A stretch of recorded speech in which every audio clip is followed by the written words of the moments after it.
Hey guys, welcome back to another unboxing, and today we have the brand new Nerf Zombie Strike RipShot, and I do believe this is one of the first unboxings of it, so I'm pretty excited about that. Honestly, this is kind of a different blaster. Again, it's one of the new Vortex zombie blasters, and from the first kind of look at it, I haven't taken it out of the box or anything, but it seems to be pretty simple.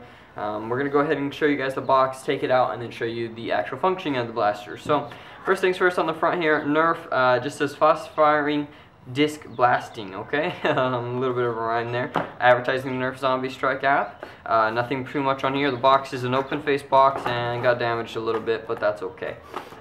Here is the UPC code if you're interested in that. As well as on the bottom it has advertisements, or excuse me, instructions on how to load the disc. You load it all the way into the front of the barrel, pull the trigger to fire. Oops, I skipped a step. Okay. Load the disc in the front of the barrel, pull back the slide. Let's see here. 3, pull the trigger to fire, push slide forward to reset. So it's the exact same mechanism as the RipShot, which is very disappointing.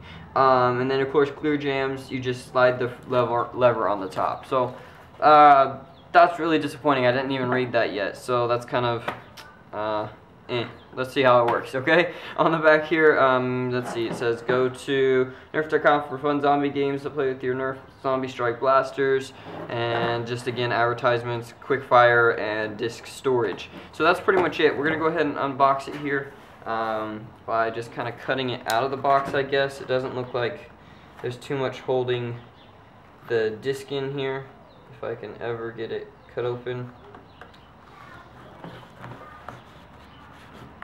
Okay, so there's the disc, those are out, and then the blaster itself seems to be held in by twine once again, and I might be able to cut it here in a second, sorry. There we go, and the top piece up here as well through the, I guess you could say, the iron sight, or something to that extent. Okay, and eventually I will get it cut. There we go. Okay, and let's see, there's also one down here which we can't get to unless we open it up. So let's go ahead and I guess open up the blaster, or the box, excuse me, and there we go, and then we can get to the last piece of twine. There we go. Okay, doesn't look to be anything on the inside here, and we'll go ahead and take out our disc as well. One thing I did want to notice about the disc is these are different colored. The standard green disc that we've kind of been used to had a darker green color to them, whereas these have a lighter. That's really the only difference. I think they're the exact same disc. So that's that. Okay, so let's go ahead and set that to the side, and here we have the RipShot. First things first, I do have the Ricochet right here, and as you can see, it's a lot bigger, actually a lot bigger, but honestly it's pretty much the same exact design, except for this has the front storage on it. So let's go ahead and go over some of the features. The handle is very comfortable. Honestly, that's probably one of the most comfortable handles I've held in a long time. It's very, I guess you could say, large and kind of a more rounded off feel. It's not too big. It actually holds, it would be a perfect grip for anything else, honestly. It has the full trigger guard kind of here, or hand guard, which is nice to kind of keep your hand, I guess, from bumping anything. It fits in here no problem. Maybe some people with really, really big fingers might have a problem, but honestly, especially kids, are not going to have any kind of problem with this. It might be a tiny bit big for some smaller toddlers and stuff like that, but I'm not sure if you give Nerf guns to toddlers or not. On the front it has a 3-disc storage, which just kind of slide the disc in here, and it does go completely in, so there's nothing, it's flush with the front, so you know you can't actually see them if you're looking at it. It's very nice. To get a hold of the disc, you just stick your finger underneath of it and it pulls right out, and honestly that's going to be a really quick storage system. So let's go ahead and try firing it out here. They say to load the disc in the front, so you just push it in like that, pull the prime back, and like I said, it does not go forward, and fire. Okay, I'm not sure what caused that. We'll go ahead and try it again. And again, you just load it in, push it back. There we go. You have to pull the trigger all the way. So there we go. Let's go ahead and do it one more time here. So you load the disc, pull it back, and pull the trigger all the way. Ranges are probably just as disappointing. I'm going to try it out here again. Oops. Don't load before you push the priming handle back. Wow. Okay. That was a good one. It kind of seems like it's varying, which is very disappointing. Be careful when you pull it back. The slide seems really flimsy. It could just be me. And that did give it a little bit of an angle, but it's definitely hitting my door with quite a bit of force, which is really nice to see from a disc blaster. So let's go ahead and give a little bit more range here. Try that again.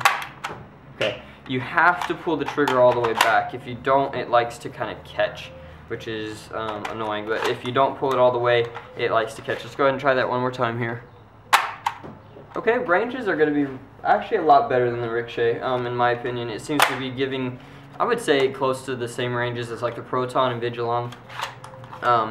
And honestly, as long as you pull the trigger down all the way, it seems to operate fairly easily. The slide seems a little bit flimsy to me. I don't know, it just seems kind of cheap and squishy. Again, that could just be me, but I just don't like how it feels. This prime is horrible. I don't understand what their point in it was. I guess maybe it's the mechanics of it and stuff, to be able to get it smaller, the disc blaster to be smaller, but to have to pull it back, fire, push it forward, grab a dart, load it, or disc, pull it back, that's a lot of steps to reload. I would much rather have it to where I could just, prime it back, put the disc in fire, or put the disc in, prime it back, fire, and be ready to load another one. As far as the disc storage goes, I really like the idea. I think they need to incorporate this into all their upcoming disc blasters if they're not clip fed or magazine fed. Honestly, it works great. I mean, it's very easy. If you're holding the blaster, you can just, your kind of hands right there, you can pull it out as long as you keep a hold of it. But I mean, it's just really easy to grab a hold of. You can load it really easily. I'm not even looking right now, and I'm being able to, just load it right in, and they stay, loaded in the next slot. I missed the middle one somehow. There we go. And you can just pull it out and fire. So honestly, it's really interesting. I'm not going to say it's that great, honestly, but for $10, definitely, it's a nice kind of addition to the, I guess, Vortex line more than the Zombie Strike line. It gives you a lot of options. For me personally, for $10, it would be a great Vortex sidearm, I guess you could say, if it's practical. But if you're using disc blasters and stuff, I would definitely go with something else. If you're playing just a disc only game or something like that, yeah, it's definitely got some advantages. It kind of takes over the Vigilon and the Proton just for the fact that the disc storage, it's a lot smaller than those blasters were, and it's a little bit easier to operate than I believe it was the Vigilon, the one that was the one disc loading in the back. It's easier than loading that one, but I don't know exactly how great it's going to be. A lot of people aren't going to be that impressed with it. I personally am not impressed, but I don't mind it. It was $10. It's not like I feel like I wasted a bunch of money, kind of how I did with this one. The ranges are really good on it. It's getting decent Vortex ranges, so I can't complain with that. So that's pretty much it, guys. Hope you guys enjoyed the video. Thank you for watching. If you have any questions, leave them in the comment box below or Facebook page at facebook.com/nerftv2. That would be greatly appreciated. Subscribe and a like would also be appreciated if you want to see more videos or if you liked the video in general. Thank you all for watching, and have a great day.